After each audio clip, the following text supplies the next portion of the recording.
എന്താ വേറെന്തോ ഒരു കുപ്പി കൊണ്ടുവരുന്നത് പോലത്തെ സന്തോഷത്തിന് നീ പോയി കൊണ്ട്. ഇപ്പൊ ഇവിടുത്തെ ലൈം ജ്യൂസ് ഇതാണ്.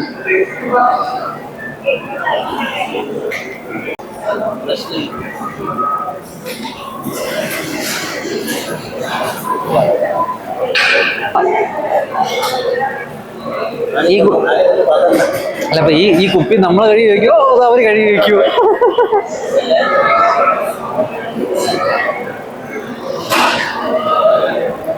കഴിച്ചു ഞാൻ ബിഗ് ബോസ് വെച്ച് ഫോളോ ചെയ്യുന്ന ആളാണ്. സത്യം അത് കഴിയാൻ വേണ്ടി മാത്രം അവര് വന്നതാ. എങ്ങനെയുണ്ട്? ഇഷ്ടപ്പെട്ടു. വേറെ കുഴപ്പമൊന്നുമില്ല അല്ലേ അത്. അപ്പോൾ നമ്മളെ റിയലിസ്റ്റിക് ട്രാവൽ പോലെ പുതിയൊരു വീട്ടിലേക്ക് നിങ്ങൾക്ക് എല്ലാവർക്കും സ്വാഗതം. ഞാനിപ്പോൾ ഉള്ളതെന്ന് വെച്ച് കഴിഞ്ഞാൽ ഇടപ്പള്ളിയിലാണ്.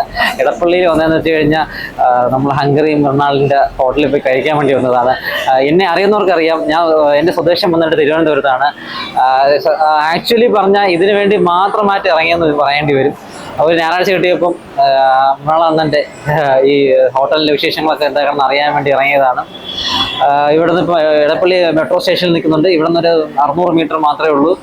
അപ്പം എന്താ പറയുക, ഫുഡൊക്കെ കസ്റ്റമൈസ് ചെയ്ത് കഴിക്കാവുന്ന ഒരു ഹോട്ടലുള്ളതുകൊണ്ട് അങ്ങോട്ട് പോയി എന്താണെന്ന് ഒരു അവസ്ഥയെന്ന് കാണാമെന്ന് വെച്ച് ഇറങ്ങിയതാണ്. പോയിട്ട് കുഞ്ഞു കുഞ്ഞു കുറ്റങ്ങൾ കണ്ടുപിടിച്ച് പറഞ്ഞിട്ട് ഇപ്പോൾ പെട്ടെന്ന് തന്നെ പറയാം, പുള്ളി സ്വന്തമായിട്ടൊരു ഹോട്ടൽ തുടങ്ങിയപ്പം ആ ഹോട്ടലിന് ഒരുപാട് പേര് അതിനെ വിമർശിക്കുകയും ആ വിമർശനം പുള്ളി ഉൾക്കൊള്ളാനും തയ്യാറൊന്നുമില്ല. അപ്പോൾ എല്ലായിടത്തും പറയുന്നത് നിങ്ങളവിടെ വന്നിട്ടില്ല, നിങ്ങൾ വന്ന് കഴിച്ചിട്ടില്ല എന്നൊക്കെ പറഞ്ഞ്. അപ്പോൾ ഞാൻ വിചാരിച്ചു പുള്ളിയെക്കുറിച്ചൊരു വീഡിയോ ചെയ്യുമ്പം പുള്ളിയുടെ ഹോട്ടലിൽ പോയി അവിടുത്തെ ആ കാഴ്ച കണ്ട് അവിടുത്തെ ഫുഡ് ആസ്വദിക്കുകയോ അല്ലെങ്കിൽ എന്നിട്ട് ഫുഡ് കഴിച്ചിട്ട് അതിനെക്കുറിച്ചുള്ള അഭിപ്രായം പറയാൻ വേണ്ടി ഇറങ്ങിയതാണ്. എന്നെ അറിയുന്നവർക്ക് അറിയാം, ഞാൻ തിരുവനന്തപുരത്ത് നിന്നാണ് സ്വദേശം. അപ്പോൾ ഇതിനു വേണ്ടി ഒരു സൺഡേ ഇറങ്ങിയതാണ്. അപ്പം നേത്രാവതി എക്സ്പ്രസ്സിൽ രാവിലെ 9:30 കയറിയിട്ട് ഇപ്പോൾ മണി ഏതാണ്ട് 2 മണി ആവാറാണ്, 2:30 ആവാറായിട്ടുണ്ട്. ഇതൊക്കെ എൻ്റെ ക്യാമറ എടുത്താൽ അതിലും പോകുന്നു.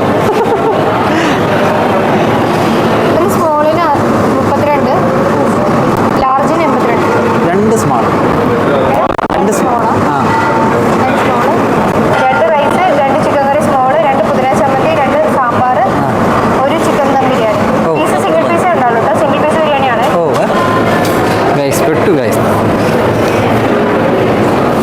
എന്റെ വീഡിയോ ഫ്രണ്ടിക്കാർക്ക് കളിക്കുന്ന മാറിയില്ല.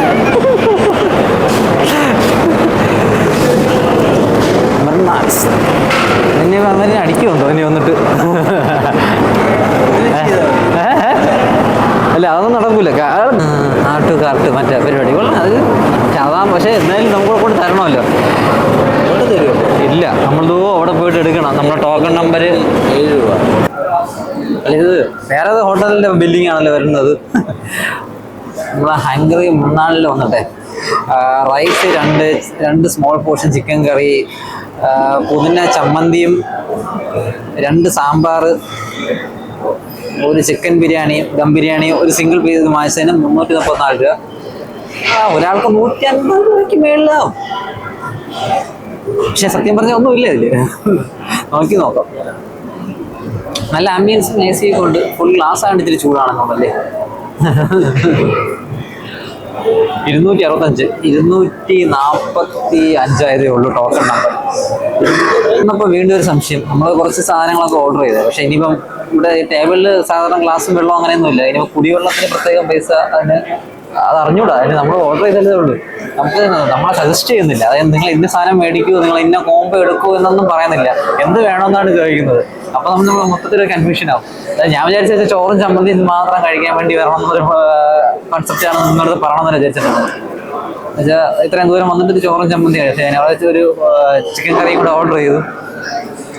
പിന്നെ ആൽവിന് വെള്ളത്തിന്റെ കാര്യം നോക്കിക്കൊണ്ടിരിക്കുകയാണ്. അപ്പൊ നമ്മൾ വെള്ളം എവിടെ കുടിക്കും?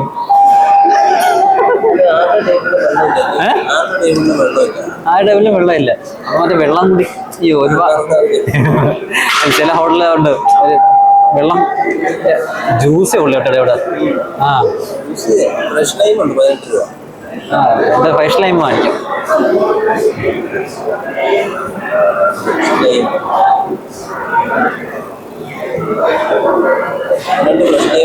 ഉണ്ട് ഫ്രഷ് ലൈം പറയാനില്ല. ടോക്കൺ എടുത്ത് വെച്ചാൽ സമയത്തിന് പോയി വാങ്ങിക്കാം. അല്ലെങ്കിൽ ഒരുപാട് സമയം വേസ്റ്റ് ആവും. നമ്മൾ വന്നിട്ട് 6-7 മിനിറ്റ് ആയി. പിന്നെ ഹോട്ടലുകളിലും സാധാരണ നമ്മൾ സർവീസ് ഉണ്ടെങ്കിലും വെയിറ്റ് ചെയ്തോണ്ടിരിക്കണ്ടേ. മറ്റേ കുപ്പിയിലൊക്കെയാണ് കേട്ടോ, മറ്റേ കുപ്പിയിലൊക്കെയാണ് അവിടെ ലൈൻ. ബോട്ടിൽ, കുപ്പിയിലല്ല ബോട്ടിൽ. കുപ്പി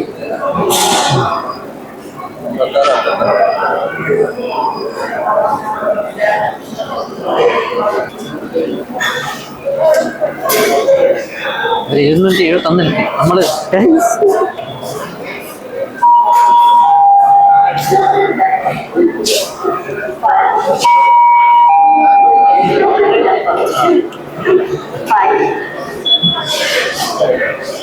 എടുത്തെടുത്തു.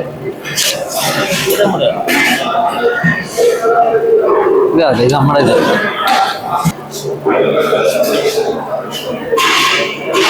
വെച്ച് നോക്കൂ. അത് അതൊക്കെ ഇവിടെ സെപ്പറേറ്റാ.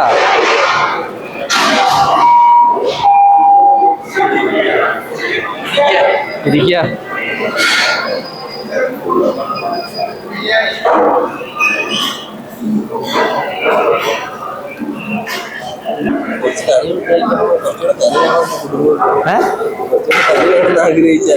ഒന്നും നടക്കൂല. കുറച്ചുകൂടെ കറി വേണമെന്ന് വിചാരിച്ച ഒന്നും കിട്ടൂല.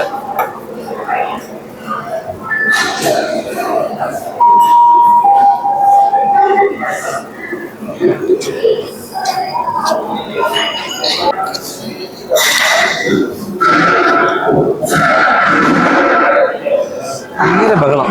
ശരി, ബിരിയാണി ചെമ്പില്ല. നിങ്ങൾ ബിരിയാണി വേവിച്ചെന്നുള്ളത് നമുക്ക് മനസ്സിലായി.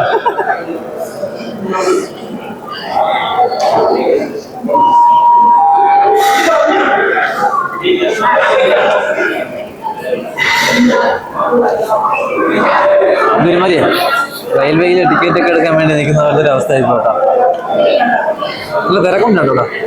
ഈച്ച മാത്രമല്ല, ഇഷ്ടം പോലെ തിരക്ക്.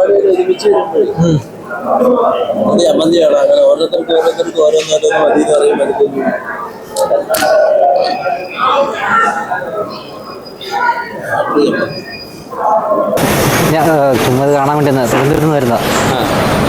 എനിക്ക് ചെറിയ ചാനൽ റിയലിസ്റ്റിക് ട്രാവലർ.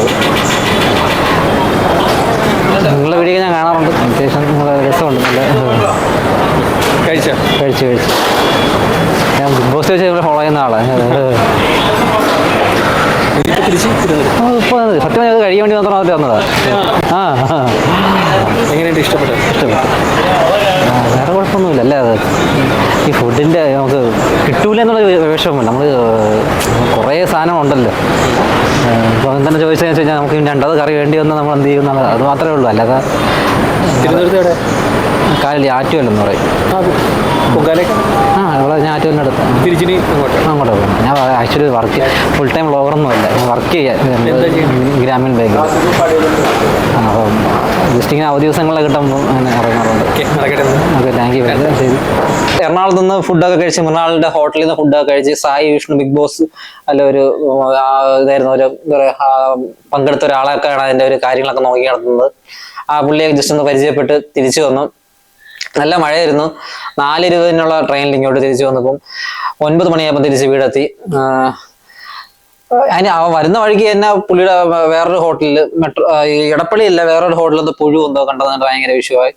എൻ്റെ പേഴ്സണൽ അഭിപ്രായത്തിൽ ഹൈജീൻ്റെ പ്രശ്നമോ ഫുഡിൻ്റെ ടേസ്റ്റോ പാർക്കിങ്ങോ ഒന്നുമല്ല വിഷയം. സാധാരണ ഊണ് കസ്റ്റമൈസ് ചെയ്ത് കഴിക്കുന്ന ഒരു പ്രശ്നമുണ്ട്. അതായത് ഞങ്ങൾ കഴിച്ചത് ഊണും ചിക്കൻ കറിയും ചമ്മന്തിയും മാത്രമാണ്. കുടിക്കുന്ന വെള്ളം എവിടെ നിന്ന് പോലും അറിഞ്ഞൂടായിരുന്നു. അപ്പം എന്താ പറയുക, ക്വാണ്ടിറ്റി നമുക്ക് വളരെ കുറച്ചിട്ട് ഫീൽ ചെയ്യും. അതിനോട് ഒരു സിംഗിൾ ദം ബിരിയാണി മേടിച്ചു 120 രൂപയായിരുന്നു.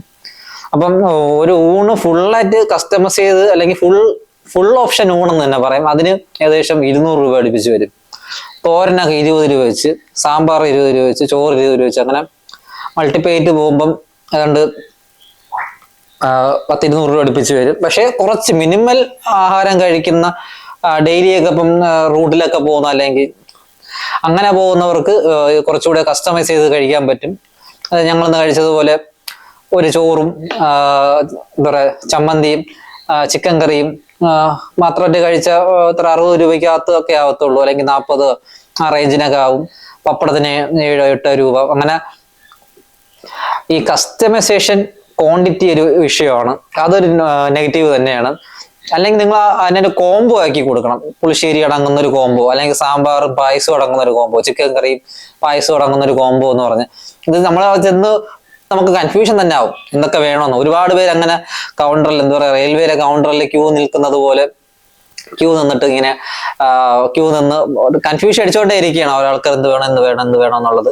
അപ്പൊ അതിനുള്ള താമസമുണ്ട്. അല്ലാതെ തന്നെ എന്താ പറയാ, ആപ്പ് യൂസ് ചെയ്ത് നമ്മൾ ഇപ്പം ആഡ് ടു കാർട്ടിലൊക്കെ ഇട്ട് മെക്ഡോണൾഡ്സിന്റെയും KFCയുടെ ഒക്കെ പോലത്തെ ഉള്ള സോഫ്റ്റ്വെയർ ഒക്കെ അവർക്കുണ്ട്. പക്ഷെ മെക്ഡോണൽഡും നമ്മളെ നാടൻ ഊണും കൂടെ ഒരുമിപ്പിക്കുമ്പോഴുള്ള ഒരു പ്രശ്നമാണ്. ബാക്കി ബിരിയാണിക്കോ ബാക്കിയുള്ള കാര്യങ്ങൾക്കോ ഒന്നും എനിക്ക് അങ്ങനെ ഫീൽ ചെയ്തില്ല. ബിരിയാണി എന്ന് വെച്ച് കഴിഞ്ഞാൽ എന്ത് ബിരിയാണി നമ്മൾ പറഞ്ഞാലും റെഡി ടു ഈറ്റ് എന്നുള്ള രീതിയിൽ കൊണ്ടു കൊടുക്കാം. പക്ഷെ ഊണ് കഴിച്ചുകൊണ്ടിരിക്കുക നമ്മള്, പ്രത്യേകിച്ച് നമ്മുടെ തിരുവനന്തപുരം സൈഡിലുള്ള ഒരു സദ്യ എന്ന് പറഞ്ഞാൽ ഭയങ്കര കൃത്യമായിട്ട് ചിട്ടവട്ടങ്ങളോടെയുള്ള ഒരു സദ്യയാണ്. എല്ലാ കറികളും അപ്പോഴപ്പോഴേ കിട്ടുന്നുണ്ട്. സർവീസ് കൊണ്ട് തന്നെ ശ്രദ്ധിക്കപ്പെട്ട ഒരു സദ്യ തന്നെ പറയാം. അതായത് എല്ലാ സാധനങ്ങളും ചിട്ടവട്ടമായിട്ട് കിട്ടുന്ന ഒരു സമയത്ത് നമ്മൾ കഴിച്ചുകൊണ്ടിരിക്കെ നമുക്കൊരു ടേസ്റ്റിന് വേണ്ടി പുളിശ്ശേരി മേടിക്കണമെങ്കിൽ നമ്മൾ വീണ്ടും ഓർഡർ ചെയ്യണം. അതിനൊരു 10-15-20 മിനിറ്റ് കഴിഞ്ഞിട്ടേ ചിലപ്പോൾ കിട്ടുകയുള്ളെന്ന് വെച്ചാൽ 5 മിനിറ്റിൽ എടുക്കും കുറഞ്ഞത്. അപ്പൊ നമ്മുടെ ആ ഒരു ഫുഡ് കഴിച്ചുകൊണ്ടിരിക്കുന്നതിൻ്റെ ഉള്ള അത് കഴിഞ്ഞു പോകത്തില്ലേ. അപ്പൊ എന്തൊക്കെ ആദ്യമേ വേണമെന്നുള്ളത് നമ്മൾ തീരുമാനിച്ചിട്ട് പോകണം. അതൊരു നെഗറ്റീവ് തന്നെയാണ്. അല്ലെങ്കിൽ ആപ്പ് വഴി ആഡ് ടു കാർട്ടിൽ കൊടുത്ത് നമുക്ക് കൊണ്ട് തരാവുന്ന ഒരു സെറ്റപ്പെങ്കിലും ഉണ്ടാവണം. ഫോണിൽ ഇപ്പോൾ ഓർഡർ ചെയ്യാം, മെക്ഡോണൾഡ്സിലൊക്കെ ഓർഡർ ചെയ്യുന്ന ഓർഡർ ചെയ്തിട്ട് നമുക്ക് തിരിച്ച് KFCയിലും മെക്ഡോണൾഡിലൊക്കെ മണ്ണ് കൊണ്ട് കൊടുക്കുന്നുണ്ട് അങ്ങനെ ഓർഡർ ചെയ്യുന്നത്. അപ്പൊ അത്രയ്ക്കെങ്കിലും കുറച്ചെങ്കിലും സർവീസ് കൊടുത്ത് ഹോട്ടലിൽ കൊണ്ടുപോയാൽ ഒരു കുഴപ്പമില്ല. നല്ല അഭിപ്രായമാണ്. എനിക്ക് ഈ പറയുന്ന പബ്ലിക്കായിട്ട് പറയുന്നത് പോലത്തുള്ള വളരെ നെഗറ്റീവ് അഭിപ്രായമൊന്നുമില്ല. ഹൈജീനാണ്, നല്ല ഇതൊക്കെയാണ്. പക്ഷെ പ്യുവർ ബിസിനസ് ആയിട്ട് പുള്ളി കാണുന്നുണ്ട്. ഇപ്പൊ പുള്ളി ഒരിടത്ത് പോയി ആദ്യം പൈസ കൊടുത്തിട്ട് നമ്മൾ ക്യൂവിൽ നിൽക്കുന്നെന്ന് പറഞ്ഞതുപോലെ പോയിട്ട് അവിടെ പോയിട്ട് ഉച്ചഭക്ഷണം കഴിച്ചിട്ട് തിരിച്ചു വരാന്നുള്ള ഒരു പ്ലാൻ, അതും വെറും ചോറും ചമ്മന്തിയും കഴിക്കാൻ. അപ്പൊ ആൽവിന് പറഞ്ഞ് നമുക്ക് പോയി നോക്കാം, എന്താ പറയുക, അവനോട് സപ്പോർട്ട് ഉള്ളതുകൊണ്ടാണ് അത് നടന്നത്. അതുകൊണ്ട് ഒരു പ്രത്യേക ഒരു എക്സ്പെരിമെന്റിലായിരുന്നു. അപ്പൊ എനിക്കും കുറച്ച് ഫുഡ് ബ്ലോഗ് ഒക്കെ ചെയ്താൽ കൊള്ളാമെന്നുണ്ട്. ഭയങ്കര അഭിപ്രായം പറയാനുള്ള അത്രയ്ക്കുള്ള ഒരാളല്ല, എന്നാലും അത്യാവശ്യം ജീവിതാനുഭവം വെച്ചിട്ട് ഫുഡൊക്കെ കഴിച്ചിട്ടുള്ളതും അങ്ങനെയൊക്കെ ഉണ്ട്. ഒരു വ്യത്യസ്തമായ അനുഭവം പറയുകയാണെങ്കിൽ പെട്ടെന്ന് പറഞ്ഞു തീർത്താം, ഒരുപാടായി. അതായത് നമ്മുടെ കോവളത്ത് KTDCയുടെ ഹോട്ടലുണ്ട്, സമുദ്ര, സർക്കാരിന്റെ ഹോട്ടലാ, 4 സ്റ്റാർ ഹോട്ടലാണ്. എന്താ പറയുക, നല്ല ഇൻഫ്രാസ്ട്രക്ചറൊക്കെ ഉള്ള, നല്ല ലോണൊക്കെ ഉള്ള, കടൽ തീരത്തിന് അടുത്തുള്ള ഒരു ഹോട്ടലാണ്. പക്ഷെ അവിടുത്തെ ഒരു ചായക്ക് 110 രൂപ, വാഴയ്ക്കപ്പത്തിന് 110 രൂപയാണ്. നല്ല ഇൻഫ്രാസ്ട്രക്ചറും കാര്യങ്ങളൊക്കെ തന്നെ. അപ്പൊ ചോദിക്കും, നല്ല ഹോട്ടലല്ലേ, അങ്ങനെ പൈസ കൊടുക്കണം, 4 സ്റ്റാർ ഹോട്ടലല്ലേ? പക്ഷെ അവിടുത്തെ ഫുഡിന്റെ ക്വാളിറ്റി എന്ന് വെച്ച് കഴിഞ്ഞാൽ 10 രൂപയ്ക്ക് കിട്ടുന്ന വാഴയ്ക്കപ്പത്തിന്റെയും 10 രൂപയ്ക്ക് കിട്ടുന്ന ചായയുടെയും ക്വാളിറ്റി മാത്രമേ ഉള്ളൂ. ക്വാണ്ടിറ്റി പോലും കൂടുതലില്ല. അത് ഞങ്ങൾ ഞെട്ടിപ്പോയി. ഞങ്ങളുടെ ഒരു ബാങ്കിന്റെ ഒരു മീറ്റിംഗിന്റെ ഭാഗമായിട്ട് പോയിട്ട്, പാർലമെന്ററി കമ്മിറ്റി മീറ്റിംഗ്, MP-മാരുടെ ഒരു മീറ്റിംഗ് കഴിഞ്ഞിട്ട് നല്ല രീതിയിൽ ആ പരിപാടി പൂർത്തിയായതിനു ശേഷം അങ്ങനെ എല്ലാവരും കൂടി എവിടെയെങ്കിലും നല്ല രീതിയിലുള്ള എടുത്ത് പോയിരുന്ന് ചായ കുടിക്കാൻ വേണ്ടി ഇറങ്ങിയതാണ്. അപ്പം നമ്മൾ ബാങ്കിലെ ഉയർന്ന ഉദ്യോഗസ്ഥരൊക്കെ ഉണ്ടായിരുന്നു, ഹയറിലുള്ള എല്ലാ ആൾക്കാരും ഉണ്ടായിരുന്നു. ബില്ല് വന്ന് കണ്ട് ഞെട്ടിപ്പോയി. 4000 രൂപ അടുപ്പിച്ചുണ്ടായി. 10-20 പേരുണ്ടായിരുന്നു. 4000-ന് മേളിൽ രൂപ ബില്ല് വന്നു. ഫുഡ് കഴിക്കുന്നതിനെക്കാട്ടി, അതായത് നമ്മൾ ഉച്ച ഊണ് കഴിക്കുന്നതിനെ, ഉച്ചയ്ക്ക് ബിരിയാണി കഴിക്കുന്നതിനെക്കാട്ടിയും കൂടുതൽ എമൗണ്ട് വന്നിട്ടുണ്ട്. അപ്പൊ സർക്കാരിന്റെ, കേരള സർക്കാർ ആര് ഭരിക്കുന്നതെന്നല്ല, കേരള സർക്കാരിന്റെ കീഴിലുള്ള KTDC പോലത്തുള്ള ഹോട്ടലുകളിലൊക്കെ, അതും ഈ അന്ന് നമ്മുടെ സ്വദേശത്തിലുള്ള ആൾക്കാരെ ഇങ്ങനെ ഊറ്റിപ്പിഴിഞ്ഞ് വാങ്ങിക്കുന്നതാണ്. നമ്മൾ വിദേശി വരുമ്പോൾ നിങ്ങൾ അങ്ങനെ മേടിച്ചോ, പക്ഷെ ആ ഇൻഫ്രാസ്ട്രക്ചർ യൂസ് ചെയ്ത് AC റെസ്റ്റോറന്റ് ആയതുകൊണ്ടാണ് അങ്ങനെ അത്രയും എമൗണ്ട് മേടിച്ചെന്നാണ് പറയണത്. അപ്പൊ അങ്ങനത്തെ ഉള്ള ഹോട്ടലുകളൊക്കെ ഉണ്ട്. അപ്പൊ അത് കുറച്ച് അങ്ങനത്തെ ഫുഡ് ബ്ലോഗുകളും കാഴ്ചകളും കൂടെ ഒക്കെ ഞാൻ ഉൾക്കൊള്ളിക്കാൻ ശ്രമിക്കുക. സ്ട്രീറ്റ് ഫുഡൊക്കെ എനിക്ക് ഉൾക്കൊള്ളിക്കണമെന്നുണ്ടായിരുന്നു. അപ്പൊ അടുത്തൊരു നല്ലൊരു വീഡിയോയുമായി കണ്ടുകൊണ്ടുവന്നവരെ അരുൺ രാജ് സൈനിങ് ഓഫ്.